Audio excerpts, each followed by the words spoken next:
It's showtime.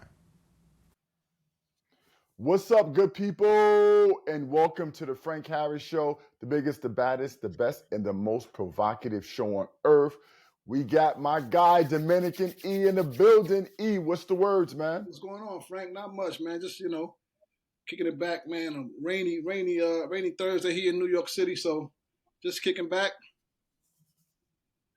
E, we got some hot topics coming on, right? We got to talk about what's happening with college football and how they, what should be the priority as it relates to the teams that are getting into the college football playoffs. We got to talk about Joel Embiid as a teammate. We got to talk about the Jake Paul, Mike Tyson WWE fight. E, but let's kick it off right now. Let's start off talking about, oh, man. I got Jake Paul and Mike Tyson calling me right now, E, to talk about the fight. Anyway, let's go. Let's kick it off right now, E. Let's talk about college football. Yes. Okay. And this college football thing, to me, Eric, I don't understand. So I thought the objective of the college series was to put the best teams in the best position on the board. So you get the best 12 teams at the very end of the season competing for a championship. Yes. And Eric, I'm gonna be honest with you, it's a joke to me. It's an absolute joke to me. Okay. Because I'm from the school of thought where you reward teams that go out there and put together a tough schedule, Eric, playing a tough conference, okay, and that are battle tested, all right? But here we have these teams being ranked higher than the battle tested teams like Indiana. By the way, Penn State is ranked ahead of Indiana, which makes no sense, right? But Penn State, Indiana, these, Boise State, how are these teams ranked ahead of some of these SEC powerhouses, Eric, that are playing week in and week out against the best competition in the absolute world in college football, E? I don't understand what should be the priority. I test these SEC teams are better. They play against better competition, but you penalizing them ultimately by letting all of these lesser teams into the big dance, E, and putting those teams ahead of them. So Frank, so we should just call it the SEC. Tell me, what's your thoughts? We should just call it the SEC tournament. That's what you're basically trying to say. I mean, we should give these teams like Boise State an opportunity to get a chance to compete against the big boys. They dominate in their conference. I mean, yes, the SEC is the most. Well, they're not dominating their conference. I think they're 8-2 right now, right? Well, I mean, so they're in first place in their conference, and so I mean, you should reward those teams, right? I mean, they're not dominating. Okay, but you got teams like Indiana. But let me ask you a question. You brought up Boise State specifically. Yes. Let me ask you a question because you brought up Boise State. Heisman Trophy candidate with the running back, Genty, right? Great player. But I have a question for you, okay? They're in the 4th slot right now, which means they would get a bye in the first round. Yeah. So including them in is one thing, but they're in the 4th slot right now. The first 4 teams get a bye. That's ridiculous, Eric. You can have them in the 12 if you want to, right? You can put one of those lesser non-power conference teams like that in the 12, which, by the way, they lose every year. They get blown out. Cincinnati did a year or two ago. They always put those teams in, and they get blown out. But whatever. If you want to put them in, but as the 4 seed, Eric, as the 4 seed getting a bye in the first round, ahead of teams like we got to reward Alabama. We got to reward those teams. Alabama got 2 losses, and they got a horrible loss to Vanderbilt. Like, we got to reward those teams. We got to reward. We just can't just call it the SEC tournament. And Eric, so they should get the bye. So Boise State should get the bye in the first round. I mean, that's how it's set up, right? You say reward those teams. The first 4 seasons. Oh, come on, bro. It's 12 teams. Eric, they get a bye in the first round.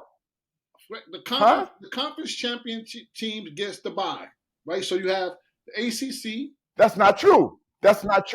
What you're stating is not true.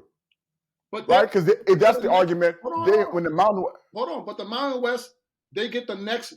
They get the next slot. You got the ACC, Big 12. You're wrong, Eric. You're wrong, Eric. Right? Because right now, I'm gonna tell you why. It's only 4 power conferences. Okay. So they're ahead of a power conference champion right now. It's 4 power conferences. Okay. They're ahead right now of a Power 5 conference champion. That doesn't make sense. Frank, what are the right? You should have the ACC. You got the SEC champion should have a slot in the first 4 in the bye round. the Big Ten champ, the Big 12 champ, and the ACC champ. Those are the 4 big power conferences, Eric. Okay. You can't have Boise State ahead of one of those power conference teams. What do you mean? But, so one of those power conference champions are going to be the 5th seed, and Boise State will be 4, playing, I believe, is playing in the Mountain West. Frank, how many with a loss? How many losses Georgia got? 2. How many losses Alabama got? 2. But I understand what's the point. So they got both of these teams, Georgia and Alabama, got 2 losses. So you can't rank them ahead of Boise State, okay, which is they're first in their conference in the Mountain West. You can't. And Alabama. So let me ask you a question. So let me tell you why that's maybe one of the craziest statements anybody's ever said. So let me ask you a question. If Boise State ends the season with 1 loss, and the SEC champion is Alabama or Georgia with 2 losses, Boise State's ahead of the SEC champion with 2 losses? No! What are you talking about? Frank, we just can't. So hold on. And what you just said, is Boise State ahead of an SEC champion with 2 losses? Fans, man, listen. It's bad enough they're about to get 5 teams in the playoffs. Like, come on, like reward some of these teams, man. They got to reward some of these teams, Frank. Let's make it. Now you're avoiding the question. Is Boise State ahead of a 2-loss SEC champion? How many losses? I'm asking you that question. Should they be ahead of a 2? How many losses does Boise State have on their record? Should they be ahead of a 2-loss? They got 2 losses right now on their record. 1. They're 1. Okay. I think they have 1. Okay. They have 1 loss. Should they be ahead? I said 2 earlier. I think 1. Okay. Should they be ahead of, Eric, a 2-loss SEC champion? You just said that. That may be the craziest statement ever. That Boise State should be ahead of the team that wins the SEC. That's a joke. Listen, that's the way the college committee had it set up. You know. Let me ask you a question, Eric. Miami wins the ACC, right? Hypothetically. Miami wins the ACC hypothetically, right? Because in the top 4, the bye teams, the SEC champion is definitely getting one of those byes. The Big Ten champion is definitely getting one of those byes. All right? Let me ask you a question, Eric. Miami wins the ACC, okay? Yes. Do you think they deserve one of the 4 slots or Boise State? Of course they deserve one of the 4 slots. Why? You just said stands right now, they're number 3. As it currently stands right now in the ranking, as it currently stands right now, if they win the ACC, they're number 3. Okay, so I have a question for you. So BYU wins the Big 12. Do they deserve a slot? Or Colorado or Deion? Yeah, but either one of those teams, if they win the Big 12, they're deserving of a spot. Yes. Eric, today they're not. Today Boise State is ahead of them. What do you mean? That makes no sense. And by the way, but that's the first issue. I'm gonna tell you what this is gonna lead to, Eric. What's gonna happen right now? By the way, let me tell you 2 things. Okay. A lot of SEC teams now don't even want to play in the championship game. You know why? Of course, because they lose. Because those teams beat it. Right, those teams beat each other up. By the way, the losses that Georgia has are against top teams, top 10 teams. Right? Like, I don't understand. Georgia has the toughest, one of the toughest non-conference schedules. And you know I'm an Alabama fan, right? But Georgia has the toughest non-conference schedule, right? Texas beat nobody. I don't think Texas beat anybody in the top 25. I don't think Penn State or Indiana, I don't think beat anybody in the top 25. Like, I don't understand.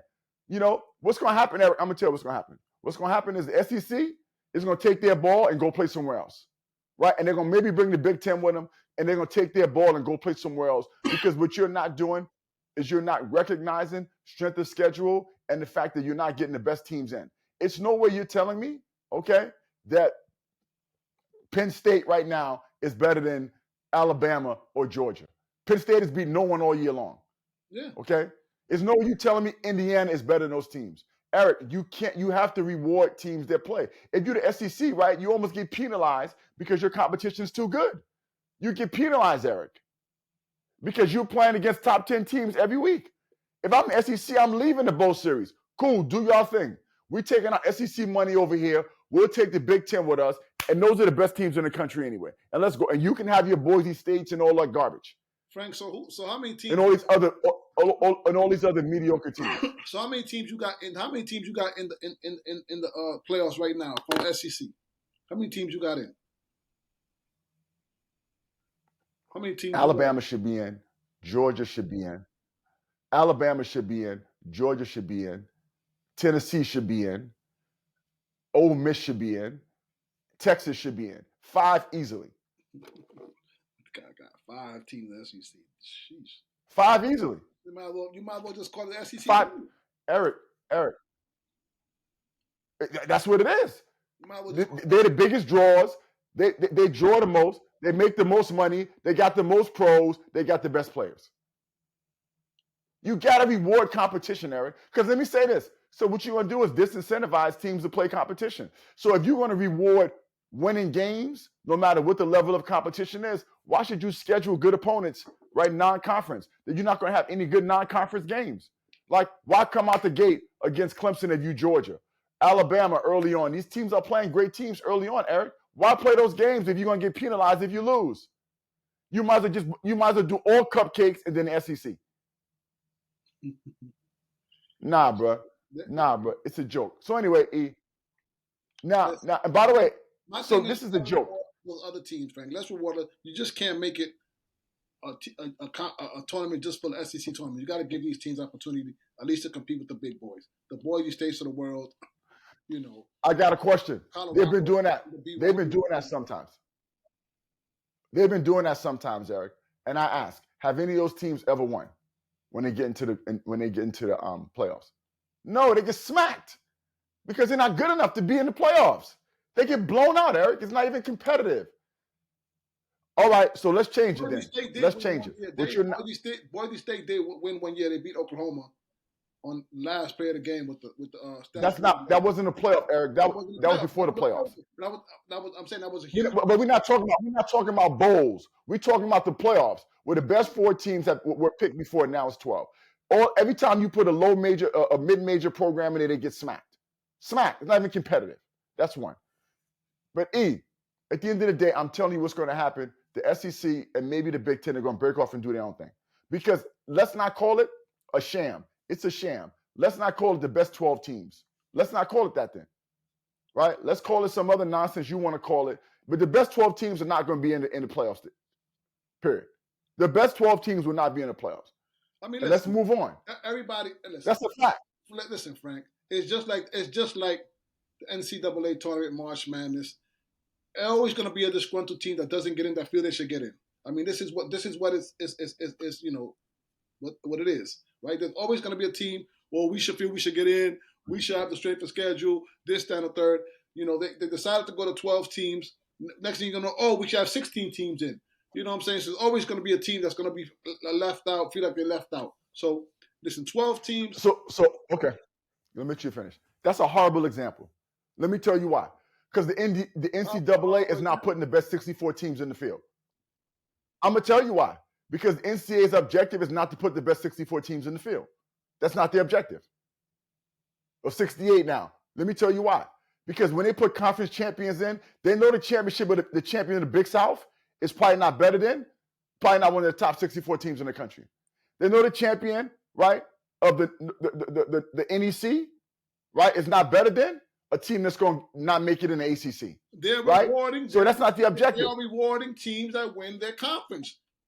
Hold on. They're in the Big 12. That win their conference. Hold on. The NEC. Eric, in the college playoffs. Eric, in the college playoffs, okay, they're saying they're getting the best 12 teams to play. That's what they're saying. The best 12 teams are supposed to be in the college playoffs. This is not in the NCAA tournament. It's about Cinderella. It's about the teams. It's not the same thing. You're supposed to have to get the best 12 in college. The NCAA is not trying to get the best 68. So it's different. Number one. I digress. It's different. Listen, this is great for TV. It's different. It's always a Cinderella story. It's not great for TV. It's not great for TV. You know why? Nobody want to see those bum teams.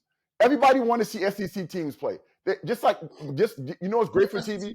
Notre Dame. Alabama. Listen, we got to get these. No, Notre Dame is great for TV. Literally, you got to give these Notre Dame is great for TV. That's all I'm saying. It's always great to have a Cinderella story. Who knows what could happen in both series? A player could get hurt and stuff like that. And who knows? A Boise State could upset Alabama. Like, let's keep it 100. Like, this is why it's meant for TV. When has it happened? When has it happened in the playoffs? Listen, they just expanded to 12, so let's see. They just expanded to 12. Let's see, Frank. You want to make it an SEC tournament. I'm not in favor of that. Let these other teams have a chance. I don't want to make it that. I don't want to make it that. I want to make it the best teams. By the way, people don't want to see Boise State. People want to see Notre Dame. Right? They don't deserve to be in that either right now because they haven't beat anybody, any loss to Northern Illinois. Right? They haven't beat anybody this year. Nobody. But Notre Dame is there because people want to see Notre Dame. Nobody want to see Boise State. Come on, stop that. Stop. I believe in a good Cinderella story. So you may not like it. I like it. I personally like it. It's good for TV. So what a joke. Boise State and all those other teams, the Indianas of the world, give them an opportunity. Reward teams that schedule the best schedule and play against the best competition. That's all I'm saying. Whoever schedules the best schedule plays the best competition. Forget about the Indiana story of Cinderella. And by the way, I told you I think Signelli, I believe his name is Curtis Signelli at Indiana. I told you earlier, right in the show, a few episodes back, that I thought he was the next Nick Saban. Did I not say that? Yes. Well, let me ask you. So talk about Indiana. Well, hold on. Let me just say this. Yeah. And they just rewarded him with a big deal, right? $8 million a year, right, at Indiana. And can he win there or not win there? I love it. But just because we love the story, it don't mean, right, that they're one of the top 12 teams in the country. So let me ask you this.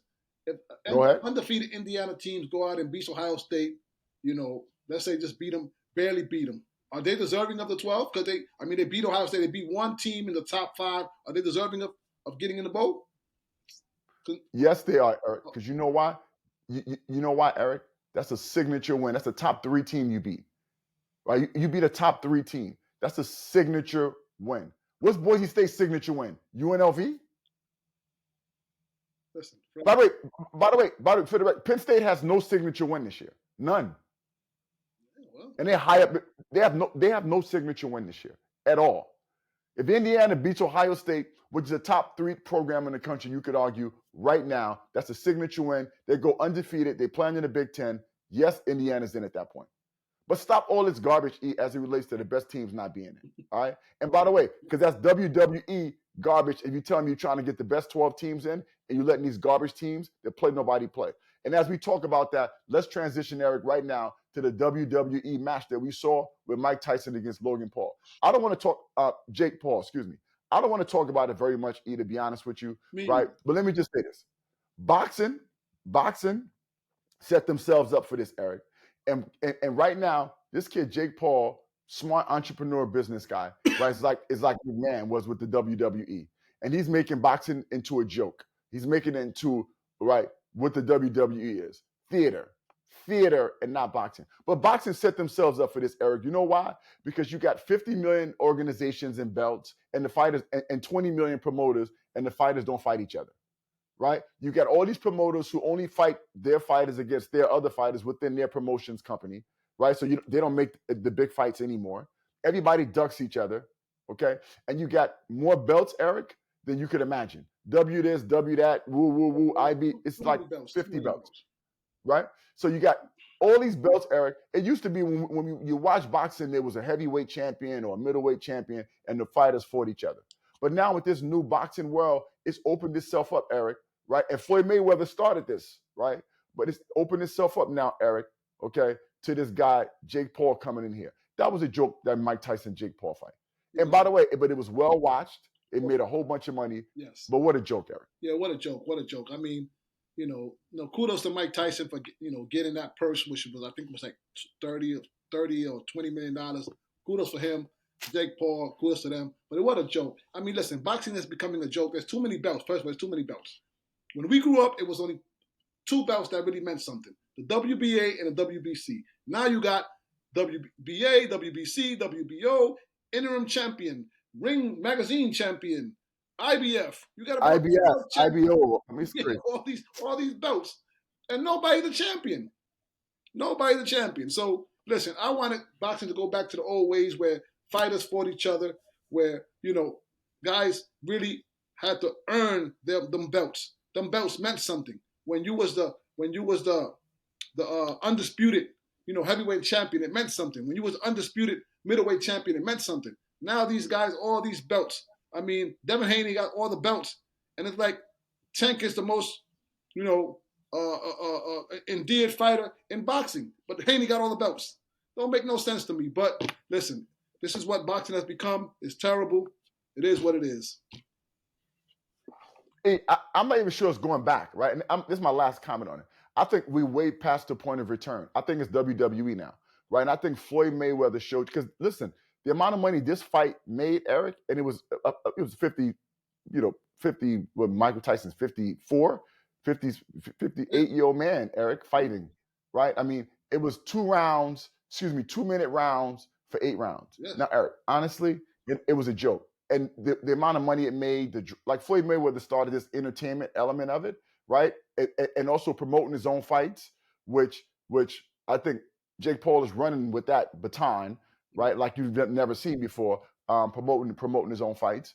And so they started this. So now it's just, Eric, about money, orchestration, big names. Yeah. So boxing will never be the same as we knew boxing, right? And it's a shame because we love the beautiful science of what boxing is and what it represented, Eric. But now it's the WWE. Jake Paul is going to make boxing into the WWE. What happened to Don King, man? He's one of the greatest promoters of all time, man. The Thriller in Manila, Don King.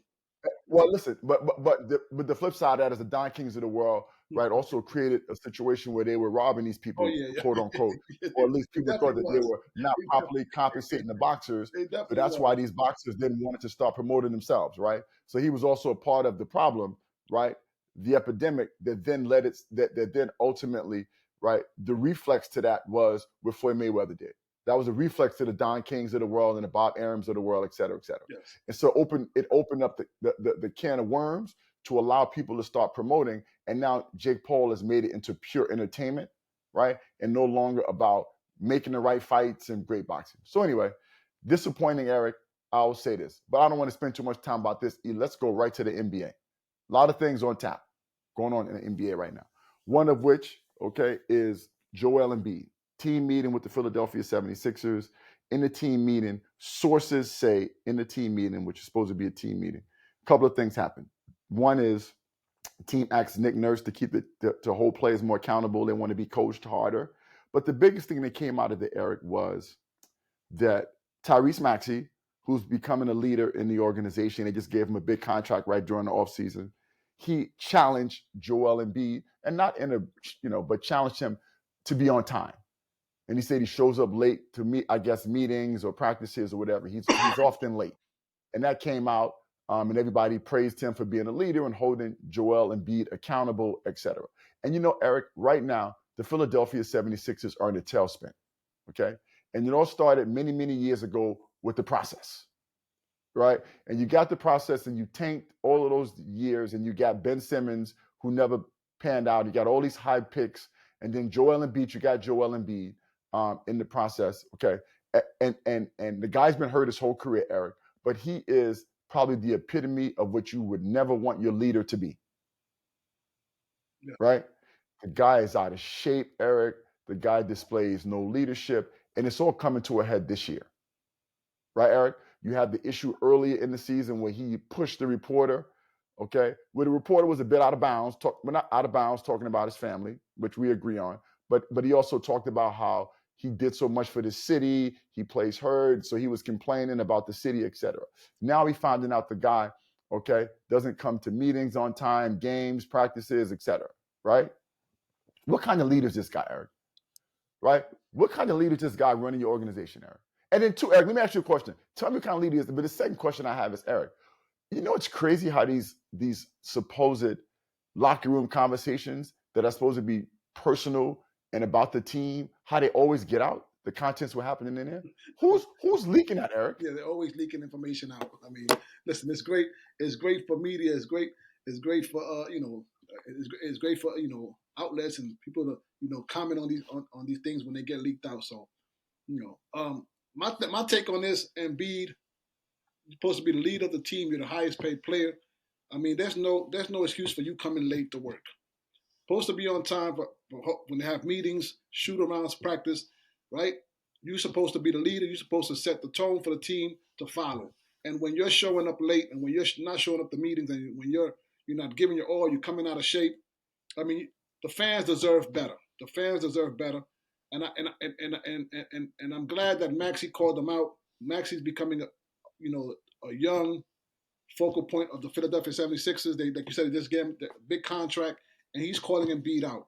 And I'm all for a player calling the superstar player out, because as we know, as the team goes, the superstars are the ones that headline everything. So when Maxey calls him out, good for Maxey to call him out. You know what I mean? And it's sad that the fans have to witness this and see this. These devoted Philadelphia fans, and Philadelphia fans are very devoted, very passionate fans. And to see this, crumble right in front of their faces is a disgrace, and it's a disgrace to the NBA. And this is what the NBA has become, right? We got a whole bunch of divas that think they could run the league. I think he should get fined. I think he should get, by the organization, he should get fined every time he comes up late. I think he should have a weight clause in his contract. If he comes overweight, out of shape, they should fine him. Take away some of the stuff that he's very passionate about, and that is his money. Take away some Well, of that. Eric, let me say this, right? You can't put that in the contract if it's not in it already, right? Like, I mean, that's against, like, the contract is what it is at this point. But let me just say this, okay? First of all, I want to just address the locker room issue. It's amazing to me that what's happening in there is not like sacred ground for the team.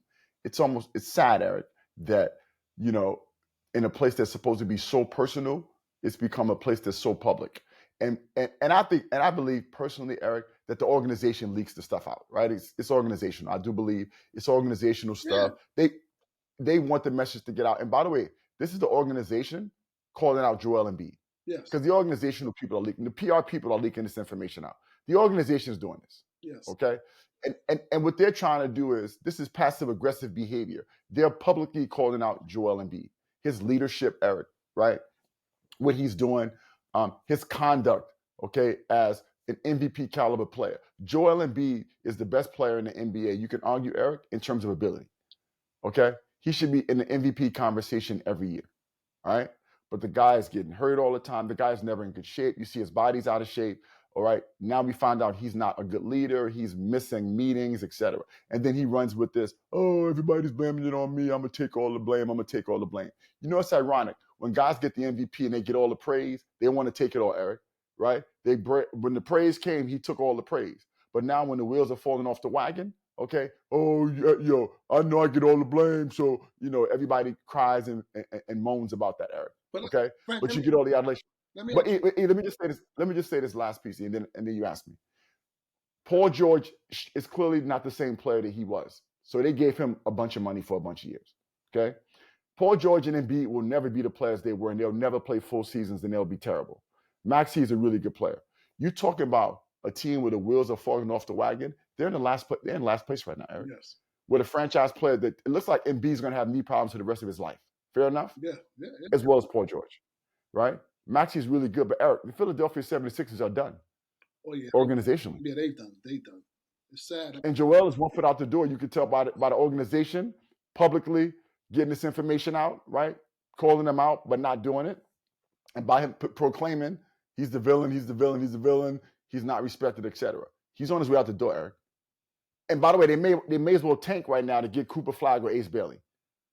Yeah. Because they ain't winning. Everybody thought they would be one of the top seeds in the East, right? They may be the worst team in the NBA record-wise this year. Yep.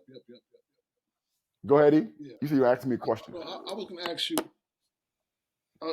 can the organization, fine them? Fine them. I mean, I'm pretty sure they do. I haven't heard anything about it. Can they fine them for showing up late to practices?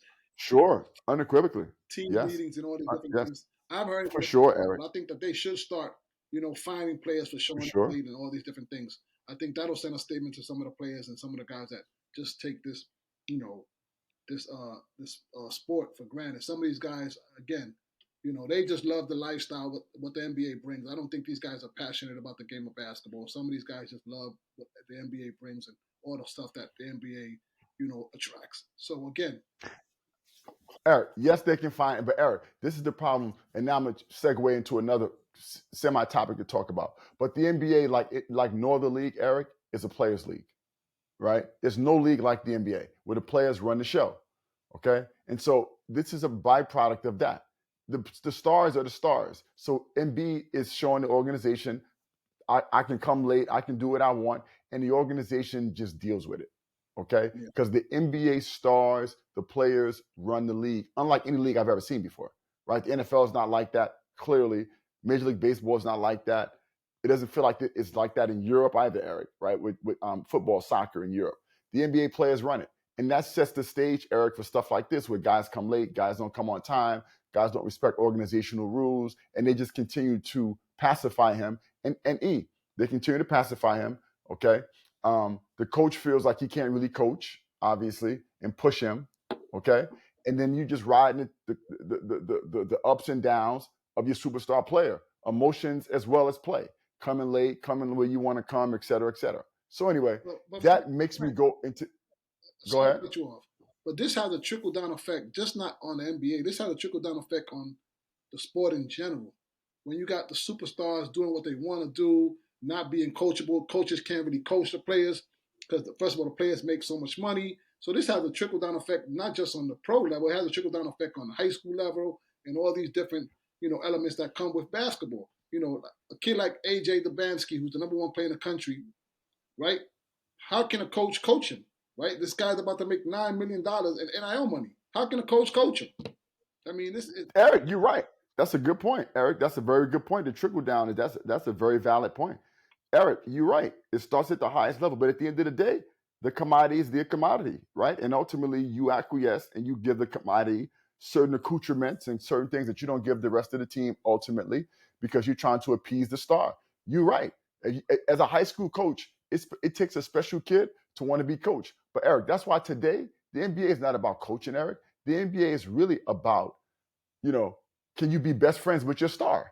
I mean, that's what it's really about, right? If you become best friends with your star, you stay, right? If you try to coach too hard, they send you away, right? That's how it really goes. And this is why a lot of the great college coaches, Eric, stepped away from the game too, because like you said, it trickles down. A lot of the great college coaches, Eric, have stepped away from the game because you can't coach the players anymore. How can you coach a guy NIL-wise that's making as much or more money than you as the coach? Yeah, kids are How can you coach the guy, Eric? Kids are driving Lamborghinis and stuff like that. I mean, this sports in general is taking a dramatic hit and a dramatic, appeal for the fans and just people that really love the sport for its purity. I mean, it's Don't exist.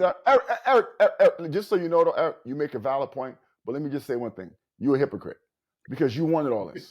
And I didn't want this. You wanted this NIL money. You wanted this.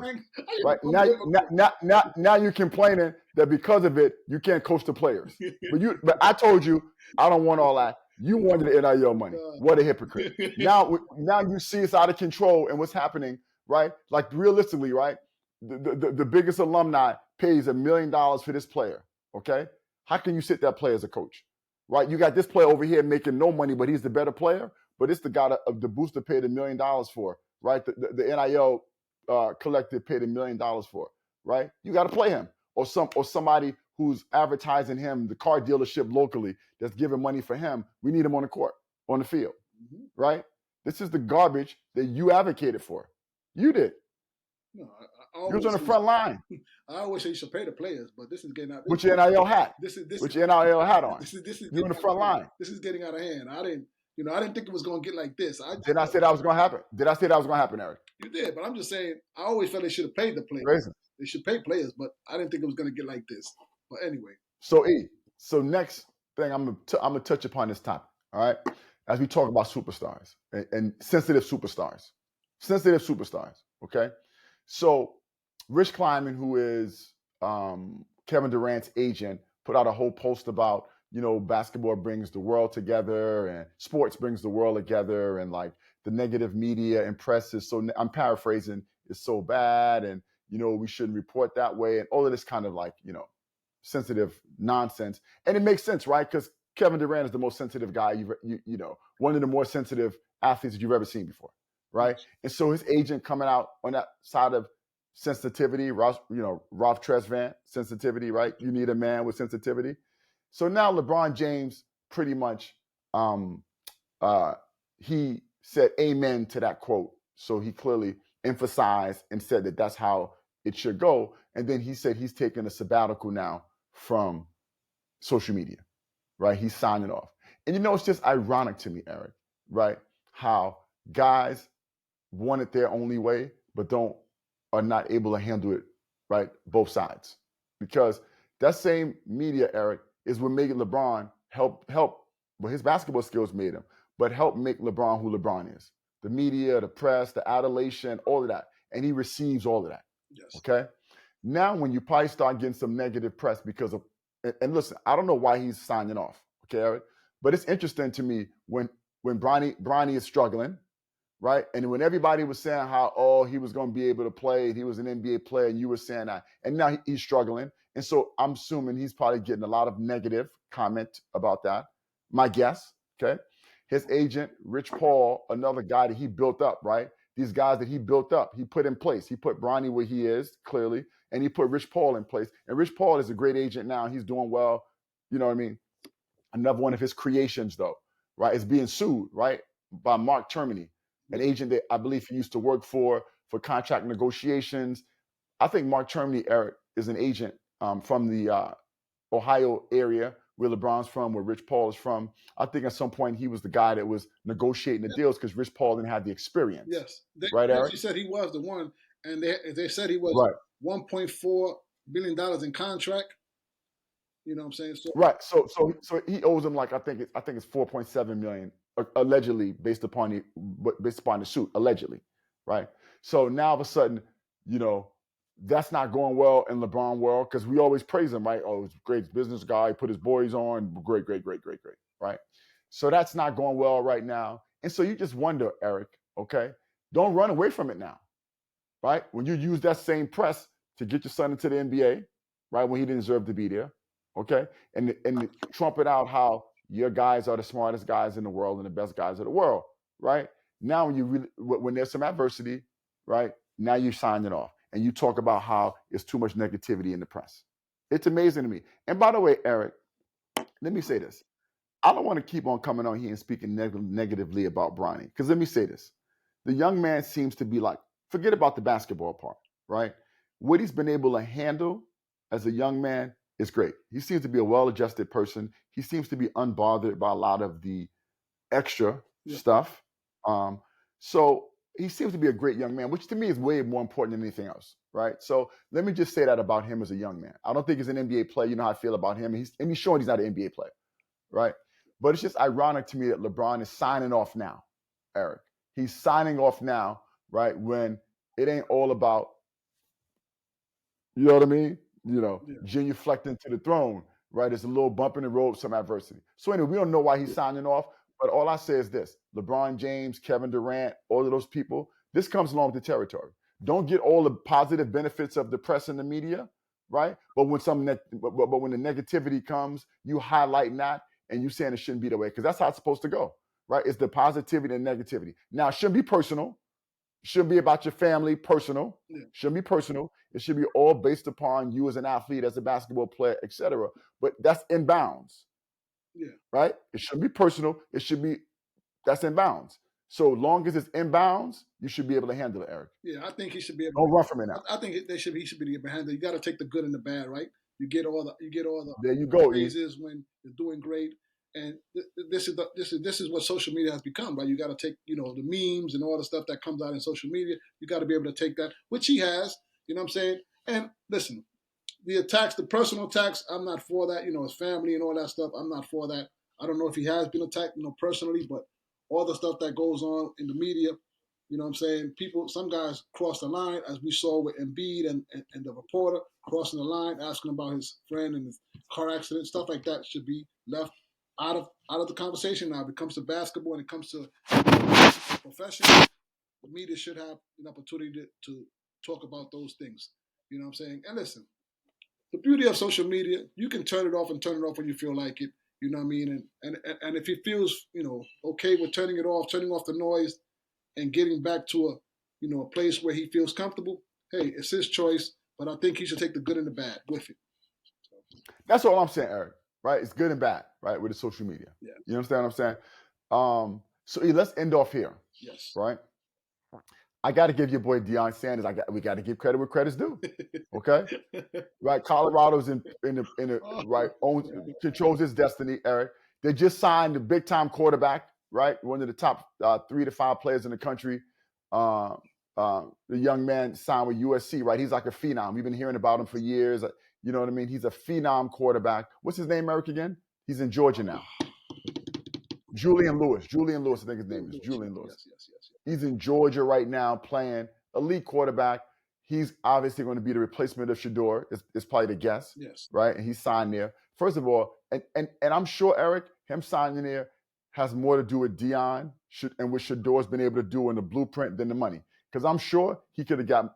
I'm sure Colorado don't got as much money as USC. My guess is NIL. Is my guess. Yes. Or a lot of other schools. But I think this kid and his family believed in what Deion represents. Yeah, but what Deion represents. But these kids also love the whole entertainment factor of what Colorado brings, right? You have the concert after the game, you have the hip hop culture, you have Sure. That's what I'm saying. It's more than the money. Yeah. I agree with you. You have celebrity role. It's more than the money. You have celebrity role when it comes to the games on TV, right? You have Terrell Owens, you have Shadow Chosinko at the game. You got all these great people coming to the game. So it's more of what that embodies for the kid to make that decision. I don't think it's the money. I think it's that. So I think, hey, Deanna's doing a great job. You know, and also and let's not say this from a substance perspective. What he's been able to do with his son, right? Like he's been able to show the blueprint of getting his son to probably be the number 1 pick in the draft. So he's also forget about the concerts and that's cool. But I think he can also stand on, right? I took my son, who was maybe a top 100 player in high school or something like that, and I've gotten him to the NFL as the number 1 pick in the draft, right? So or a top 5 pick in the draft. So I think he can hang us out on that. But this is the real problem Colorado has.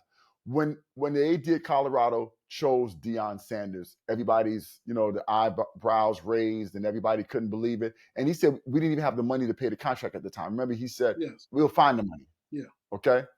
Now, Eric, with Cincinnati, I think the coach from Indiana, I think he got $8 million a year. I think he got $64 million on top of it. I think it's in total like 72 million. I believe it is, Eric.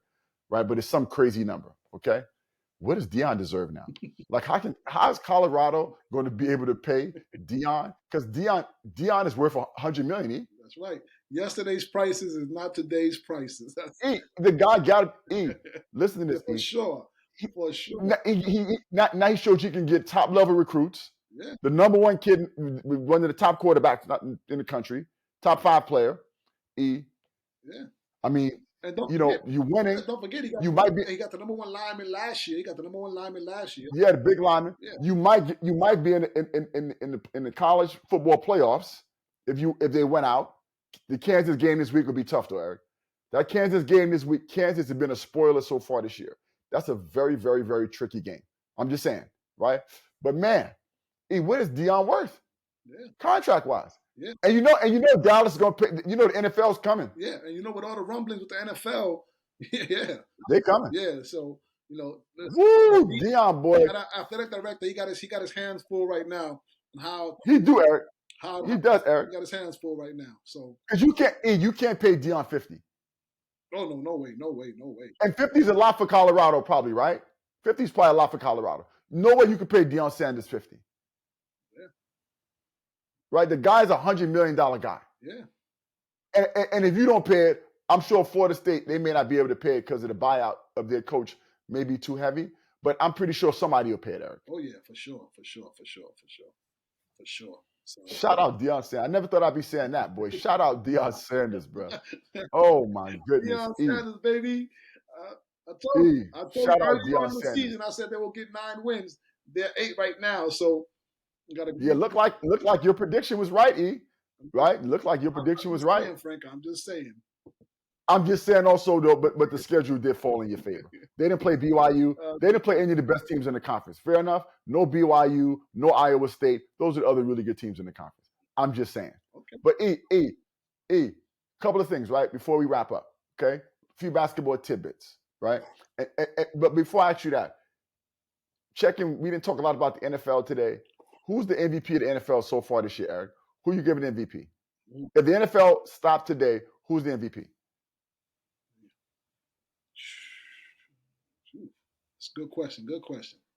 I mean, Josh Allen got to be on the top of the list. It's two guys, right? It's Allen and Lamar, right? The two guys. You like Allen, I like Lamar, right? I mean, those are the two guys that have to be at the top of the list.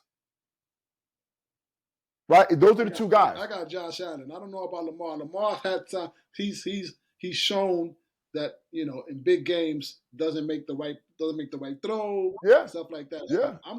I'm giving the edge to Josh Allen, and had a signature win against Kansas City Chiefs, you know. And what I liked about the call was 4th and 2, I think it was, and the coach said, we're going to win it here. We're not going to leave it into the hands of Mahomes to come and big call. Bite us in the ass. We're going to go for it. And Josh Allen takes off on that run, seals the game with a touchdown. So, you know, shout out to the coach for making that gutsy call, and Josh Allen for converting that play into a touchdown at the end of the game there. So, listen, Josh Allen to be my favorite right now. Hey, let me say this. You know, my favorite player is Lamar Jackson, okay? Yeah. And it hurts me to say this, Eric. It hurts me. It pains me to say this. Oh, I'm getting the pain as I'm saying this. But Josh Allen's the MVP right now. I think they won like 8 straight games, Eric, or something like that. I'm on a roll, baby. Go ahead. But let me say this, Eric. Just like in football, you have signature moments, signature Heisman moments. That 4th and 2 run, Eric, to beat Kansas City is a signature MVP moment. Yes. That's a signature moment. Now, we have a lot more football left to play, right? It's a lot more games. Of course. Right? It's a lot more football left to play. Let's be clear about that. But if I was stopping today, I got to give it to Josh Allen, right? The team has been playing well. The Ravens have been too up and down for me. Yeah. Too many losses, too up and down. And I don't know if Lamar's had a signature moment like that moment. Yes. Right? Undefeated. And the Kansas City Chiefs are a bit overrated. I've always said that. They were playing with fire all year long. Yes. I knew they would lose, but they're still undefeated. Yes. Right? And to go 4th and 2, Eric, and to be physical and run that football in. And at the goal line, Eric, he made a physical play too. Oh, yeah. He ran into that guy. Yep. I mean, so I got to go Josh Allen 2, Lamar Jackson is 2, Josh Allen's 1 in the MVP voting, but it's still a lot of football left to be played. Yes. All right, Lamar Jackson, I'm looking into the camera. Step it up, bro. Don't disappoint me. If Josh Allen wins it, I'm never going to hear this from this guy. I'm on a roll. I'm never going to hear the end of it from Eric. So Lamar Jackson, step up, bro. Baby, I'm on a roll. So Yes. Switching to basketball, quick second. The NBA, the Cleveland Cavaliers lost their first game to the Boston Celtics. The Boston Celtics beat them in the playoffs, not the playoffs, but that cup series that they have now with the NBA. Is Cleveland a serious team, Eric? You think Cleveland's a real deal or not? I always told you I don't believe in Cleveland Cavaliers. I don't think you can win with Mitchell. I don't think he's a guy that could get you over the hump. He's a great player, don't get me wrong. I just think you can't get you over the hump. You know, he's, you know, 2nd-tier guy, maybe 3rd-tier guy. I don't think he can get you over the hump. With you know, obviously Boston Celtics being who they are, you know, and you got the Knicks, right, you know, right there. I don't believe in Orlando. So, I mean, Philadelphia is done. So, I mean, those that Milwaukee is, So, I don't think they could. Well, Milwaukee's 4-1 in their last 5 games. And Antetokounmpo right now, in my opinion, is the MVP. Right? He's carrying the team on his back. It is crazy. Damian Lillard has become a very secondary player. Yeah. But Antetokounmpo is like scoring 40 and 50. I mean, what he's doing is crazy. So, I mean, Boston is still the cream of the crop in the Eastern Conference. You know, I mean, I'm not a believer yet in Cleveland. They're a very good young team. Mobley is a good young player. You know, they got the other kid. What's his name? I forget. Garland? Yeah, him. Then they got a good Darius Garland. Jared Allen. They got a good young Ty Jerome is playing good off the bench. Hey, let me say this, Eric. I think that's the conference championship series. The Knicks are playing better now, too, by the way, right? Karl Anthony Towns and Brunson are figuring out. But I think the best 2 teams in the East are Boston and Cleveland. But, hey, let me say this, bro. And the issue with Boston is health. But if Boston is healthy, it's like an embarrassment of riches. Like, they got Peyton Pritchard coming off the bench right now, and he's averaging 16 points a game, and he's probably playing like almost as good as anybody on the Boston Celtics, bro. I mean, you know, you had Derek White that was like that last year, Drew Holiday. You got the stars, quote unquote, with Tatum and Brown. You got a guy like Porzingis that could be your best player any day, right? I mean, it's crazy. You know, Al Horford, Yeah, what a luxury to have a guy with that experience and ability. It's, I mean, you may have more players on that team, right, that could be really good players on any other team yeah, that we've ever seen before. yeah, Eric, you might have 8 or 9 guys on that team, Eric. I mean, Peyton Pritchard could start on a lot of NBA teams and be very, very good. yeah, yeah. The guy's like the 5th guard on that team. Yeah, I mean, listen, like you said, there's an embarrassment of riches on that team. Oh All my that goodness, and Eric. stuff like that. Crazy. I just think personally, again, yes, Boston's the cream of the crop in that conference. Can they win? Can they? Can they? Not even close, by the way. Yeah, Not even can they close, win it? in my Can they win opinion. it again? They got a strong, they got a strong chance of, going back to back. I just don't believe in that style of play. But hey, that's just my opinion. But they got a strong chance of winning the whole thing and repeating again. So Yeah, right now, Boston looks. Whew. I think Cleveland is realer than you do, but and by the way, I don't even want to talk about the West. The West is a joke. Let's not even talk about the West. yeah, Um. Anyway, all right, well, listen, man. Great show. Obviously, it's always great to have you on, man.